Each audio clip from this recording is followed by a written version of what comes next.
Tos Davao del Sur, nandito. Oh, Canada!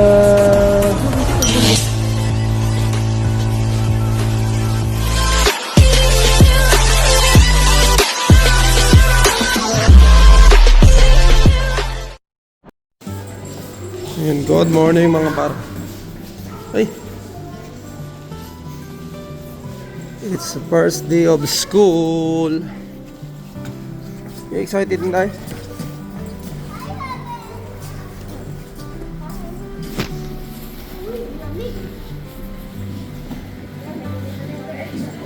It's okay.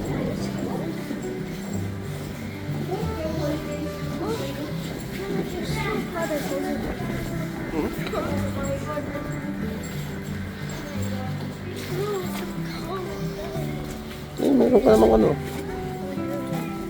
Cold ba yan? Mayroon ka namang.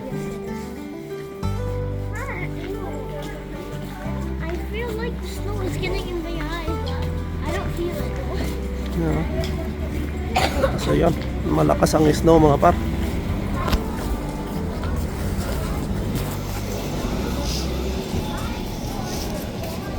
There's my bus finally. Ha? Yeah. Oh my gosh. I'm excited to see Sarah once again. Oh my gosh. Oh my gosh. Malakas ang snow.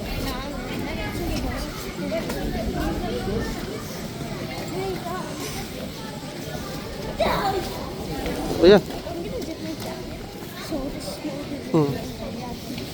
Yeah, may heater naman sa bus.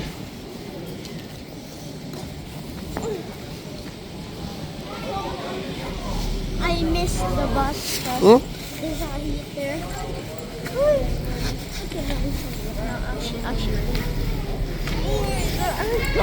Okay, bye, pangit. Kiss mo. Now edit your ugly vlog.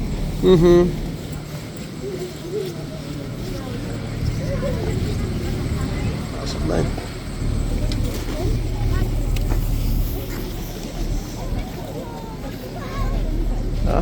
Lakas ng snow mga par. Si Inday yun. Back to school na.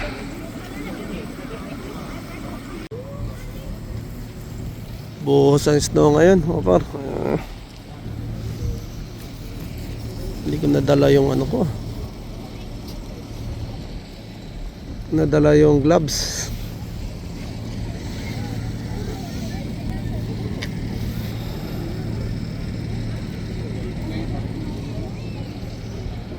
January 5 mga par. Daming lakas lang ito.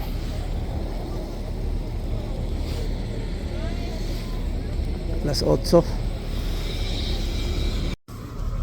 Yan, good morning mga par. Pagkati tayo dito kay Inday. Ito sa kanyang school bus, no. First day of school. Buhos yung snow mga par. Pero hindi naman siya masyadong malamig. Negative 3 feels like negative 8 lang, no? Negative 3 feels like negative 8 lang mga par. Pero todo yung snow. Ayan. Ayan. And excited nga si Intay mga par, no? Dahil ito yung ang araw ng balik ng pasok nila. Dahil tapos na yung winter break. So ayun. Sana mag-i-enjoy yan. Si Inday naman mag-i-enjoy yan, no? Mga ganitong pagkakataon. Makita na yung mga kaibigan niya siyempre. Ayun, good morning mga par, no? Ingat kayo, lalo na sa mga nagda-drive nating mga kababayan dyan. Ngayon ay napakalamig, napakadulas kalsada dahil todo ang snow, no? Ayun, lalo na rin sa mga kasama natin, yung mga nagtatrabaho dyan, mga party natin dyan, no? Sa delivery, no? Mga dati natin kasama, ingat kayo sa biyahe. At ngayon kasi medyo busy ngayon dahil mag-ano ngayon mga Chinese New Year. So maraming ano ngayon. Marami silang delivery ngayon mga paps.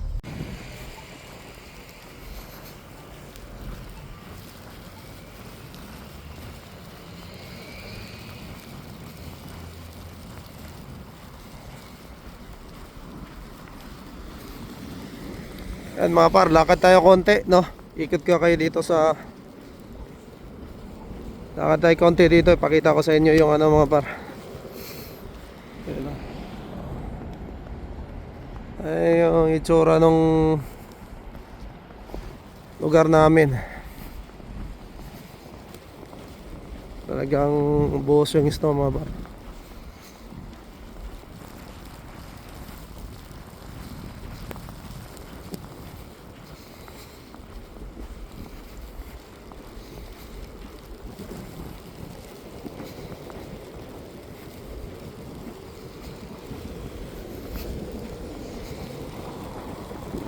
Good morning yung mga nandyan sa Pilipinas. Ay, gabi na pala, no? Magandang gabi dyan sa Pilipinas.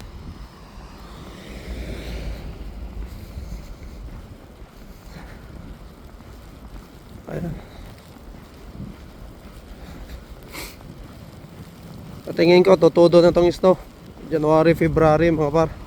Dahil pagdating ng March medyo mawawala na siya.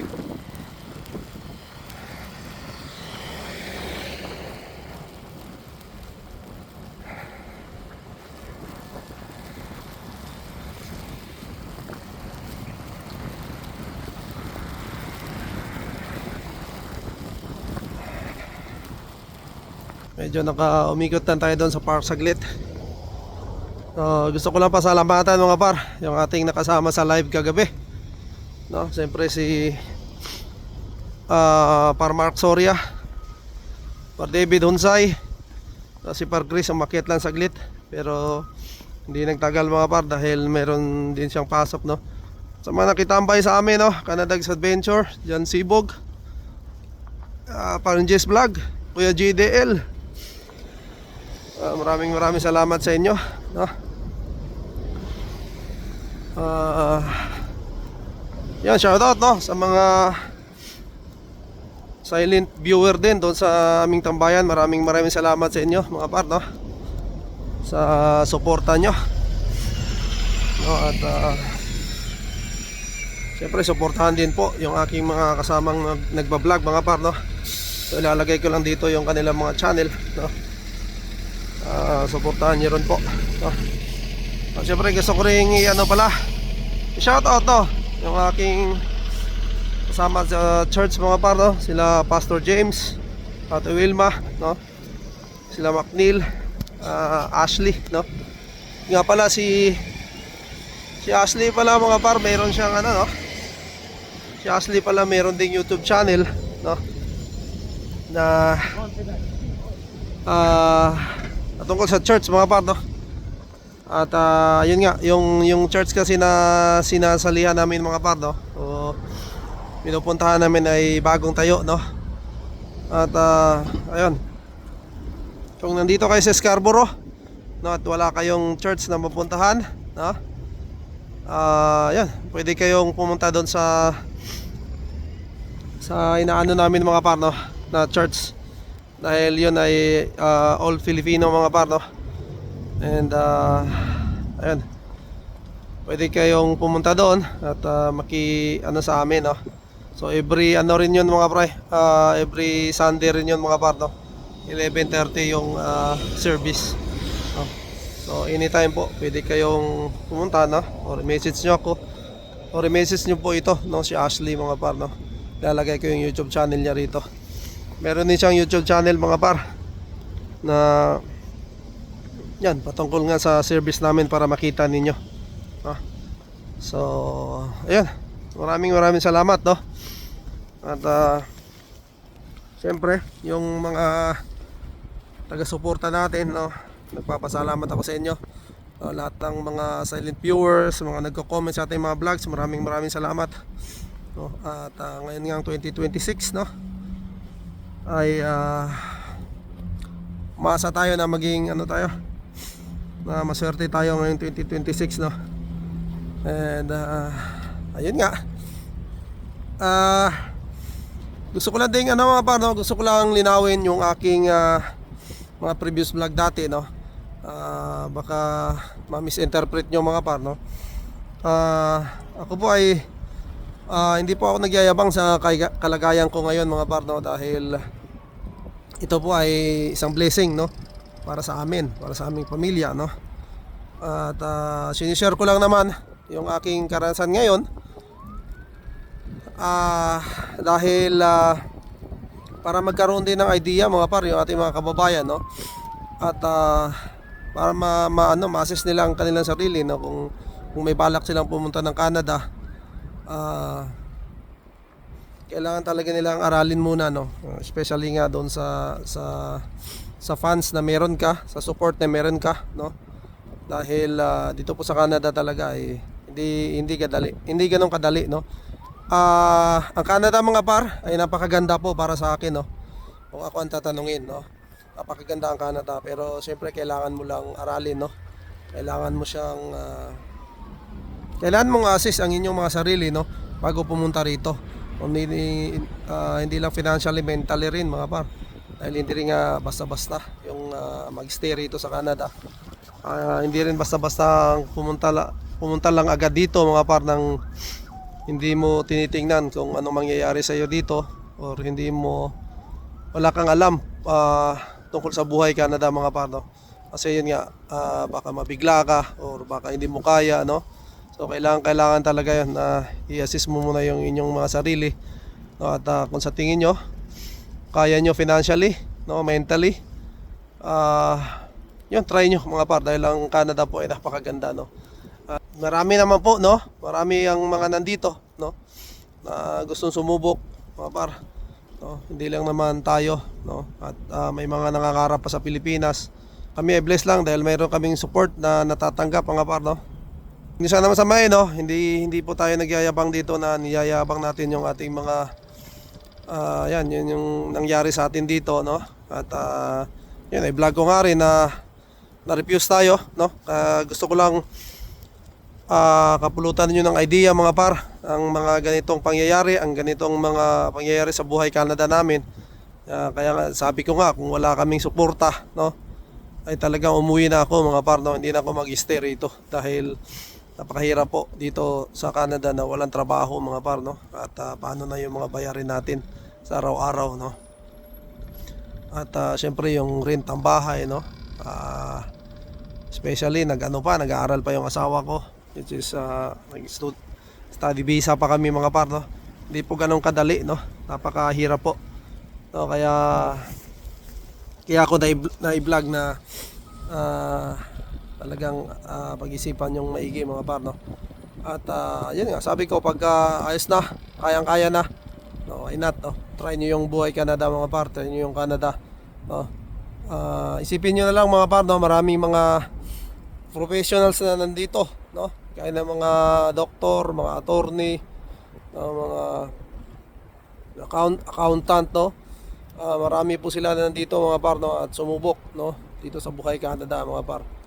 At ayun, hindi naman yung sila pupunta dito pag wala sila nakita na maganda, no. May nagsasabi din na maganda ang Canada noon, no. Ngayon daw hindi na, no. Para sa akin mga par, maganda pa rin ang Canada ngayon, no. Maganda pa rin ang Canada, no. Dito maraming opportunities mga par, no. Kahit yung trabaho mo ay medyo ordinary na trabaho lang, yung mga minimum job mga par, nakaka-survive ka rin pagka may trabaho kayo parehas mag-asawa, no. Syempre, huwag din kalimutan na mag-upgrade, no, pagka kaya na, no. Dahil syempre gusto mo rin lumaki yung sweldo, no. Titingnan mo rin kung anong mga opportunities na pwede ka, no, pagka nakapag-stay ka o permanent residence ka dito sa Canada, no. So, nasa sayo din, no. Pero dito mga par, sa Canada maraming opportunities, no. Marami kang pwedeng gawin, no. At dito kasi walang age limit mga par, no. Pag gusto mo, pag kursonada ka or kaya mong gawin, no, o aralin mo, no. Share ko lang din, may nakausap pala ako kanina ng isang araw na nasa barko din, no. Kung may chance ako, no, kasi ang pwede lang mag-apply is yung permanent residence saka citizen, no. Kung may chance ako mga par na makapagbarko, no, gusto ko rin sumampa rito, no, sa barko. Pero syempre magpapaalam muna tayo kay Macy's kung papayag siya, no. Pero maganda yung ano ng barko kasi rito, medyo malaki talaga yung sweldo, no. Kumpara mo sa atin. So, yan lang. Yan lang mga par, na-share ko lang, no. Na-share ko lang sa inyo, no. Yun nga, sabi ko, hindi po tayo nagyayabang, baka ma-misinterpret nyo ako, no. At sa mga nagsasabi na masarap ang buhay ko dahil ito nga, wala akong trabaho. Hindi po masarap ang buhay ko, mahirap po, no. Subukan yung tumambay, no. Mahirap po ang tambay na walang ginagawa sa bahay, nakailata lang, kung ano-ano lang ginagawa, no. Hindi po madali, no. Or kung pipiliin ko na magtrabaho or tumambay, magtrabaho na lang po dahil mahirap po talaga ang tumambay, no. Mahirap ang nasa bahay ka lang, no. Hindi po basta-basta, and kaya ayun, sinasabi ko nga, mahirap tong sitwasyon ko ngayon. Nasa mahirap na sitwasyon kami ngayon mga par, no. Kaya na-share ko sa inyo, gusto ko i-share, no. Once again, maswerte lang kami dahil may support kami mga par, no. Yan lang mga par, no, na-share lang natin. And yun nga, first day, January 5, no. May snow talaga ngayon. Kapal lang ano. So gusto ko lang shoutout din, no, Kabayan Pedro Roque, no. Kuya Elmer and Ate Yeye, no. Kuya Mon and Ate Vina, good morning. Hindi tayo makakalakad, Kuya Mon and Ate Vina, no. Pero ngayon naglalakad ako konti. Pero sila Kuya Mon kasi siguro baka sa mall, no. Pwede kayo maglakad, Kuya Mon and Ate Vina, no. Ayun, Pareñar Perez, ito na. Lakasan ng snowbar, no. Ingat dyan, kape-kape. Ang aking team ng City Alliance, good morning. No, shoutout po sa inyong lahat, no. At ayun, yun nga pala mga par, no, suportahan niyo rin ang aming Pinoy Tambayan, no. Dahil ngayon nga back to work na, baka magla-live na kami mga par, no. Kasama namin si Par David Onsay, saka Chris Chopper in Canada, Par Mark Soria mga par. And then lahat po ng kasama ko, sila lahat ng mga nagba-vlogs, Fam.Bookers TV, Canada's Adventure, no, Kuya JDL. Na tayo dahil malamig na. So siguro dito ko muna tatapusin na aking vlog mga par. To God be all the glory. Good morning sa lahat, and we'll see you in the next one. Bye.